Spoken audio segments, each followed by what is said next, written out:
रना रना रनु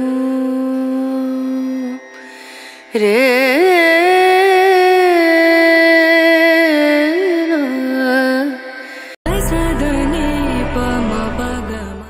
friends ಎಲ್ಲರೂ ಹೇಗಿದ್ದೀರಾ? ನಾನು ಕೂಡ ತುಂಬ ಚೆನ್ನಾಗಿದ್ದೀನಿ. ನೀವೆಲ್ಲರೂ ತುಂಬ ಚೆನ್ನಾಗಿದ್ದೀರಾ ಅಂತ ಇವತ್ತಿನ ವಿಡಿಯೋ ಸ್ಟಾರ್ಟ್ ಮಾಡ್ತಾ ಇದ್ದೀನಿ. ಅದಕ್ಕಿಂತ ಮುಂಚೆ ಯಾರ್ಯಾರು ವಿಡಿಯೋ ನೋಡ್ತಾ ಇದ್ರು ಪ್ಲೀಸ್ ಒಂದು ಲೈಕ್ ಮಾಡ್ಕೊಳ್ಳಿ. ನಿಮ್ಮ ಲೈಕಿಂದ ನನಗೆ ಇನ್ನೂ ಹೆಚ್ಚೆಚ್ಚು ವಿಡಿಯೋ ಹಾಕಬೇಕು ಅಂತ ಅನಿಸುತ್ತೆ.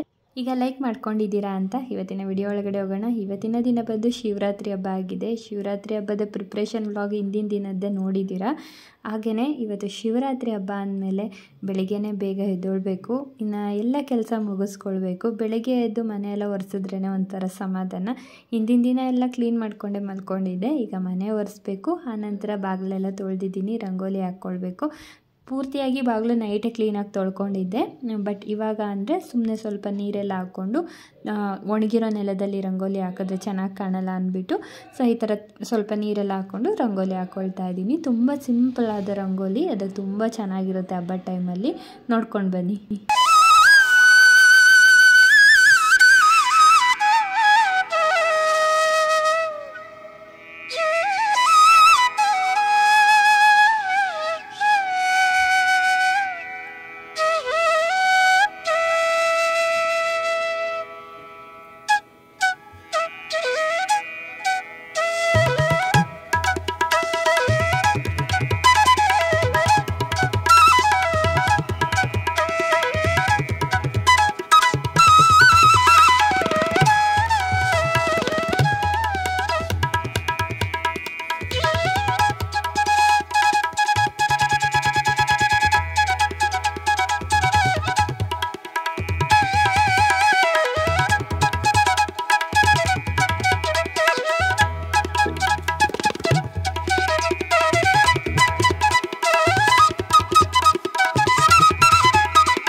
ಈಗ ಕಾಮಾಕ್ಷಿ ದೀಪಕ್ಕೆ ತುಪ್ಪ ಹಾಕ್ತಾ ಇದ್ದೀನಿ. ತುಪ್ಪ ಹಾಕ್ಬಿಟ್ಟು ದೀಪ ಹಚ್ಚೋಣ ಅಂತ ಹಬ್ಬದ ದಿನ ತುಂಬ ಚೆನ್ನಾಗಿರುತ್ತೆ. ಹಾಗೆ ತುಂಬ ಜನ ಶಿವನದು ವಿಗ್ರಹಕ್ಕೆ ಶಿವನ ಲಿಂಗ ಏನಾನ ಇದ್ರೆ ಅದಕ್ಕೆಲ್ಲ ಅಭಿಷೇಕ ಎಲ್ಲ ಮಾಡ್ತಾರೆ. ಬಟ್ ನನ್ನ ಹತ್ರ ಶಿವನ ಲಿಂಗ ಏನೂ ಇರಲಿಲ್ಲ. ನಾನು ಯಾವ ವರ್ಷವೂ ಮಾಡಿಲ್ಲ. ಬರೋ ವರ್ಷದಷ್ಟೊತ್ತಿಗೆ ಒಂದು ಶಿವನ ಲಿಂಗನ ತಗೊಂಡು ಅಭಿಷೇಕ ಎಲ್ಲ ಮಾಡಬೇಕು ಅಂತ ತುಂಬ ಆಸೆ. ಬಟ್ ಆಗಲಿಲ್ಲ ಈ ವರ್ಷ ಅಷ್ಟೇ. ಈಗ ಪೂಜೆ ಎಲ್ಲ ಮುಗಿಸ್ಕೊಳ್ತಾ ಇದ್ದೀನಿ. ತುಂಬ ಚೆನ್ನಾಗಿ ತುಂಬ ನೆಮ್ಮದಿಯಿಂದ ಇವತ್ತು ಪೂಜೆ ಮಾಡಿದ್ದಾಯಿತು. ಒಂಥರ ಇವತ್ತು ಹಬ್ಬದ ವಾತಾವರಣ ನಮ್ಮ ಮನೇಲಿ ತುಂಬಿ ತುಳುಕ್ತಾ ಇತ್ತು ಅನ್ಬೋದು. ಅಷ್ಟು ಚೆನ್ನಾಗಿ ಇವತ್ತು ನಾವು ಹಬ್ಬ ಆಚರಿಸಿದ್ವಿ. ಅದರಲ್ಲೂ ನಮ್ಮ ಮನೆ ದೇವರು ಬಂದು ಮುನೇಶ್ವರ ಶಿವನೇ ಆಗಿದೆ. ಶಿವನ ಹಬ್ಬ ಆಗಿರೋದ್ರಿಂದ ನಮಗೂ ತುಂಬ ಸ್ವಲ್ಪ ಗ್ರ್ಯಾಂಡಾಗೆ ಮಾಡ್ಕೊಂಡಿದ್ದೀವಿ. ಬಟ್ ಏನಂದರೆ ದೇವಸ್ಥಾನಕ್ಕೆಲ್ಲ ಹೋಗೋದಿತ್ತು. ಎಷ್ಟೋ ವರ್ಷಗಳಾದಮೇಲೆ ಇದೇ ಫಸ್ಟು ನಾನು ಈ ಶಿವರಾತ್ರಿ ಹಬ್ಬದ ದಿನ ನಾನು ನಮ್ಮ ಮನೆ ದೇವ್ರ ದೇವಸ್ಥಾನಕ್ಕೆ ಹೋಗಿರೋದು.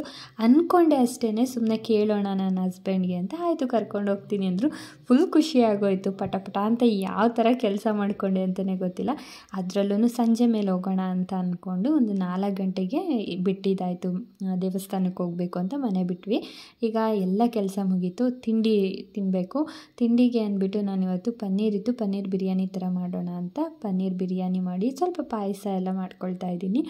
ಅದರಲ್ಲೂ ಇವತ್ತು ಎಷ್ಟು ಚೆನ್ನಾಗಿ ಕಾಣ್ತಾ ಇದೆ ಮನೆ ಬಾಗಿಲು ಅಂದರೆ, ಬಾಗಿಲು ತೊಳೆದಿದ್ದು ಒಂದು 5 ಮಿನಿಟ್ಸ್ಗೆ ಬಾಗಿಲೆಲ್ಲ ಒಣಗೋಗ್ಬಿಡುತ್ತೆ. ಅಷ್ಟು ಬಿಸಿಲು, ಎದುರು ಬಿಸಿಲು ಅಷ್ಟು ಬರ್ತಾಯಿದೆ. ರಂಗೋಲಿ, ಆ ತುಳಸಿ ಕಟ್ಟೆ ಮುಂದೆ ಧೂಪ ಹಾಕೋದು ಎಷ್ಟು ಚೆನ್ನಾಗಿ ಕಾಣ್ತಾ ಇದೆ ಅಲ್ಲ. ನೋಡೋಕ್ಕೆ 2 ಕಣ್ಣು ಸಾಲ್ತಾ ಇರಲಿಲ್ಲ, ಅಷ್ಟು ಚೆನ್ನಾಗಿತ್ತು ಇವತ್ತು ಮನೆ ವಾತಾವರಣ. ಇವಾಗ ಕಾಬೂಲ್ ಕಡಲೆಕಾಳು ನೈಟೇ ನೆನೆ ಹಾಕಿದೆ, ಏನೇನೋ ಡಿಫ್ರೆಂಟಾಗಿ ಮಾಡೋಣ ಅಂತ. ಬಟ್ ಪನ್ನೀರ್ ಇರೋ ಕಾರಣಕ್ಕೆ ಪನ್ನೀರಲ್ಲೇ ಏನಾರ ಮಾಡಿಬಿಡೋಣ ಬೇಗ ಅಂತ. ಉಪವಾಸ ಇರ್ತೀರಾ ಅಂತ ನೀವು ಅಂದ್ಕೊಬೋದು. ನಾನು ಮಧ್ಯಾಹ್ನದವರೆಗೂ ಉಪವಾಸ ಇರ್ತೀನಿ ಅಷ್ಟೇ. ಮಧ್ಯಾಹ್ನದಿಂದ ಊಟ ಮಾಡ್ಕೊಳ್ತೀನಿ. ಒಂದೊತ್ತು ಉಪವಾಸ ಅಂತಾರಲ್ಲ ಅಷ್ಟೇ. ಯಾಕಂದರೆ ನಾನು ಸ್ವಲ್ಪ ಮೆಡಿಸಿನ್ ಎಲ್ಲ ತೊಗೊಳ್ಳೋದ್ರಿಂದ ನಾನು ಉಪವಾಸ ಏನೂ ಇರ್ತಾಯಿಲ್ಲ ಈ ವರ್ಷ. ಒಂದೊತ್ತು ಉಪವಾಸ ಅಷ್ಟೇ. ಈಗ ಈರುಳ್ಳಿ, ಹಸಿಮೆಣಸಿನ್ಕಾಯಿ, ಟೊಮೊಟೊ ಎಲ್ಲ ಕಟ್ ಮಾಡ್ಕೊಳ್ತಾ ಇದ್ದೀನಿ. ಏನೂ ರುಬ್ಬಿ ಮಾಡ್ತಾಯಿಲ್ಲ, ಸುಮ್ಮನೆ ಹಂಗೆ ಬೇಗ ಮಾಡ್ಕೊಳ್ತಾ ಇದ್ದೀನಿ. ಮಕ್ಕಳಂತೂ ತುಂಬ ಹೊಟ್ಟೆ ಹಶ್ವು ಅಂತಾಯಿದ್ರು.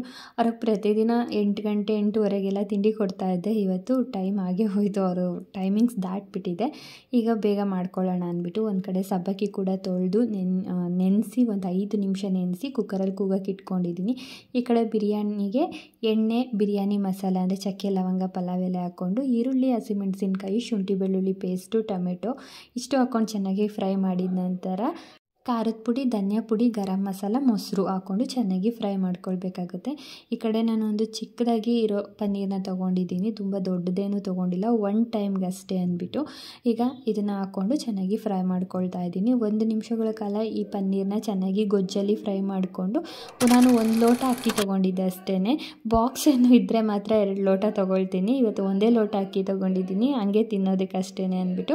ಹಾಗೆಯೇ ರುಚಿಗೆ ತಕ್ಕಷ್ಟು ಉಪ್ಪು, ಕೊತ್ತಂಬರಿ ಸೊಪ್ಪು ಹಾಕಿ 1-2 ವಿಷಲ್ ಕೂಗಿಸಿದ್ರೆ ಆಯಿತು. ಅಷ್ಟರಲ್ಲಿ ಈ ಕಡೆ ಸಬ್ಬಕ್ಕಿನೂ ಅಷ್ಟೇ ಒಂದು 4 ವಿಷಲ್ ಕೂಗಿಸಿದೆ, ಚೆನ್ನಾಗಿ ಬೆಂದಿದೆ. ಈಗ ಇದಕ್ಕೆ ಡೈರೆಕ್ಟಾಗಿ ಹಾಲು ಹಾಕ್ಕೊಳ್ತಾ ಇದ್ದೀನಿ. ಈಗ ನೀರು ಹಾಕೊಳ್ಳೋ ಬದಲು ಹಾಲು ಹಾಕ್ಕೊಂಡು ಮಾಡಿದ್ರೆ ತುಂಬ ಚೆನ್ನಾಗಿರುತ್ತೆ. ಯಾಕಂದರೆ ಆಲ್ರೆಡಿ ನಾವು ನೀರಲ್ಲಿ ಚೆನ್ನಾಗಿ ಕುದಿಸಿರ್ತೀವಿ ಅಲ್ವಾ, ಬೇಯಿಸಿರ್ತೀವಿ ಅಲ್ವಾ ಸಬ್ಬಕ್ಕಿ, ಅದಕ್ಕೋಸ್ಕರ. ಈ ಕಡೆ ಇನ್ನೊಂದು ಪ್ಯಾನ್ಗೆ ಒಂದು 4 ಸ್ಪೂನ್ ತುಪ್ಪ ಹಾಕ್ಕೊಂಡಿದ್ದೀನಿ. ಹಾಗೆ ಬಾದಾಮಿ, ಪಿಸ್ತಾ ಎಲ್ಲ ಹಾಕ್ಕೊಂಡು ಸ್ವಲ್ಪ ದ್ರಾಕ್ಷಿ ಹಾಕ್ಕೊಂಡು ಚೆನ್ನಾಗಿ ತುಪ್ಪದಲ್ಲೇ ಫ್ರೈ ಮಾಡ್ಕೊಂಡಿದ್ದ ನಂತರ ಈಗ ಹಾಲು ಮತ್ತು ಸಬ್ಬಕ್ಕಿ ಎಲ್ಲ ಮಿಕ್ಸ್ ಮಾಡಿದ್ವಲ್ಲ ಅದನ್ನು ಹಾಕ್ಕೊಂಡು ಕ್ಲೀನಾಗಿ ಕುದಿಸ್ಕೊಳ್ಬೇಕು. ಜಾಸ್ತಿ ಏನು ಕುದಿಸ್ಕೊಳ್ಳೋ ಅವಶ್ಯಕತೆ ಇಲ್ಲ, 1 ಕುದಿ 2 ಕುದಿ ಬಂದರೆ ಸಾಕು. ಅದಕ್ಕಿಂತ ಮುಂಚೆ ಸ್ವೀಟ್ಗೆ ಅಂದ್ಬಿಟ್ಟು ಸಕ್ಕರೆ ಹಾಕ್ಕೊಳ್ತಾ ಇದ್ದೀನಿ. ಸಕ್ಕರೆ ಹಾಕ್ಕೊಂಡ್ರೆ ಚೆನ್ನಾಗಿರುತ್ತೆ ಪಾಯಸಗಳಿಗೆ. ಬೆಲ್ಲ ಹಾಕಿದ್ರೆ ಅಷ್ಟೇನು ನಮಗೆ ಇಷ್ಟ ಆಗೋಲ್ಲ, ಅದಕ್ಕೋಸ್ಕರ 1 ದಿನಕ್ಕೆ ಸಕ್ಕರೆ ಇಷ್ಟೆಲ್ಲ ತಿಂದರೆ ಏನೂ ಆಗೋಲ್ಲ ಅಂದ್ಬಿಟ್ಟು ಸಕ್ಕರೆ ಹಾಕ್ಕೊಂಡಿದ್ದ ನಂತರ 1 ಪ್ಯಾಕೆಟಷ್ಟು, ದೊಡ್ಡ ಪ್ಯಾಕೆಟ್ ಒಂದು 10 ರೂಪಾಯಿದು ಬರುತ್ತಲ್ಲ, ಅದನ್ನು ಬಾದಾಮಿ ಪೌಡ್ರ್ ಹಾಕ್ಕೊಳ್ತಾ ಇದ್ದೀನಿ. ಹಾಕ್ಕೊಂಡು ಚೆನ್ನಾಗಿ ಮಿಕ್ಸ್ ಮಾಡಿ 1 ಕುದಿ ಕುದಿಸಿದ್ರೆ ಈ ಕಡೆ ಪಾಯಸ ಕೂಡ ರೆಡಿ. ಅಷ್ಟರಲ್ಲಿ ಈ ಕಡೆ ಪನ್ನೀರ್ ಬಿರಿಯಾನಿ ಕೂಡ ರೆಡಿ. ಈಗ ಸರ್ವ್ ಮಾಡ್ತಾಯಿದ್ದೀನಿ. ತುಂಬ ಚೆನ್ನಾಗಿ ಬಂದಿತ್ತು. ಹಬ್ಬದ ದಿನ ಸ್ವೀಟು, ಖಾರ ಮತ್ತು ತಂಬಿಟ್ಟೆಲ್ಲ ಮಾಡಿದ್ನೆಲ್ಲ ಎಲ್ಲ ತಿಂದ್ಕೊಂಡು ಮಕ್ಕಳು ತುಂಬ ಎಂಜಾಯ್ ಮಾಡಿಕೊಂಡು ರೆಸ್ಟ್ ಮಾಡಿಕೊಂಡು ಮಧ್ಯಾಹ್ನ ಎಲ್ಲ ಚೆನ್ನಾಗಿ ರೆಸ್ಟ್ ಮಾಡಿದ್ವಿ. ಮತ್ತು ಊಟಕ್ಕೆ ಅಂದ್ಬಿಟ್ಟು ಏನೋ ಸ್ವಲ್ಪ ಲೇಟಾಗಿ ಇದೇ ಆಗಿರೋದ್ರಿಂದ ಯಾರೂ ಬೇಡ ಅಂದರು. ಹಾಗೆಯೇ ಈಗ ಒಂದು 3 ಗಂಟೆಗೆ ನಾನು ಎಲ್ಲ ಸ್ವಲ್ಪ ಕೆಲಸಗಳಿದ್ದದೆಲ್ಲ ಮುಗಿಸ್ಕೊಂಡು ರೆಡಿಯಾಗಿ ಈಗ ಹೊರಟಿದ್ದೀವಿ ದೇವಸ್ಥಾನಕ್ಕೆ. ಹೊರಟು ದೇವಸ್ಥಾನದ ಹತ್ರ ಬಂದ್ವಿ. ತುಂಬ ಕಡೆ ದಾರಿಯಲ್ಲಿ ಬರ್ತಾ ನೋಡ್ತಾ ಇದ್ದೆ ಶಿವನ ದೇವಸ್ಥಾನದಲ್ಲಿ ತುಂಬ ಕಡೆ ಜನ ರಶ್ ಆಗೋಗ್ಬಿಟ್ಟಿದ್ರು. ಬಟ್ ನಮ್ಮ ಮನೆ ದೇವಸ್ಥಾನದಲ್ಲಿ ಬರ್ತಾಯಿದ್ರು ಹೋಗ್ತಾಯಿದ್ರು.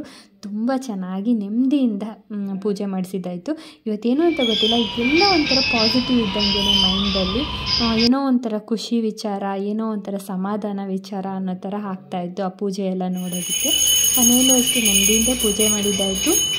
ಇಲ್ಲೂ ಅಷ್ಟೇ ಪೂಜಾರಿ ಒಂದು 1/2 ಅವರ್ ಪೂಜೆ ಮಾಡಿಕೊಟ್ಟಿದ್ದಾರೆ ನಮಗೆ. ಅಷ್ಟು ಚೆನ್ನಾಗಿ ಪೂಜೆ ಮಾಡಿದ್ರು. ಇದನ್ನೆಲ್ಲ ಮುಗಿಸ್ಕೊಂಡು ಪೂಜೆ ಎಲ್ಲ ಮುಗಿಸ್ಕೊಂಡು ಡೈರೆಕ್ಟಾಗಿ ಮನೆಗೆ ಬರೋ ಅಷ್ಟರಲ್ಲಿ ಒಂದು 6:45 ಆಯಿತು. ಸರಿ ಮನೆಗೆ ಬಂದಿದ ತಕ್ಷಣ ಪೂಜೆ ಎಲ್ಲ ಮುಗಿಸ್ಕೊಂಡೆ. ಎಲ್ಲ ಮುಗಿಸ್ಕೊಂಡಿದ್ದ ನಂತರ ಅಲ್ಲಿಂದ ಹಣ್ಣು ಕಾಯೆಲ್ಲ ತಂದಿದ್ನಲ್ಲ ಅದನ್ನೆಲ್ಲ ದೇವ್ರ ಹತ್ರ ಇಟ್ಬಿಟ್ಟು ಆನಂತರ ಬೆಳಗ್ಗೆಗೆ ತೊಗೊಳ್ಳೋಣ ಅಂತ ಹಾಗೆ ಬಿಟ್ಟು ಪೂಜೆ ಮುಗಿಸ್ಕೊಂಡೆ. ಇನ್ನು ರಾತ್ರಿ ಊಟಕ್ಕೆ ಕಾಬೂಲ್ ಕಡಲೆಕಾಳು ನೆನೆ ಹಾಕಿದ್ದೆ ಅಂತ ಹೇಳಿದ್ನಲ್ಲ, ಅದನ್ನು ಒಂದು ಬೌಲ್ಗೆ ಹಾಕ್ಕೊಂಡು ಕುಕ್ಕರಲ್ಲಿ ಬೇಳೆ ಮತ್ತು ಟೊಮೆಟೊ ಜೊತೆನೇ ಕೂಗಿಸ್ಕೊಳ್ತಾ ಇದ್ದೀನಿ. ಈ ಕಡೆ ಒಂದು ಪಾತ್ರೆಗೆ ಸ್ವಲ್ಪ ಎಣ್ಣೆ, ಸಾಸಿವೆ, ಒಂದು ಹಿಡಿಯಷ್ಟು ಬೆಳ್ಳುಳ್ಳಿ ಜಜ್ಜಿ ಹಾಕ್ಕೊಳ್ತಾ ಇದ್ದೀನಿ. ಹಾಗೆ ಹಸಿಮೆಣಸಿನ್ಕಾಯಿ, ಜೀರಿಗೆ, ಮೆಣಸು ಪುಡಿ ಮಾಡಿ ಹಾಕ್ಕೊಳ್ತಾ ಇದ್ದೀನಿ.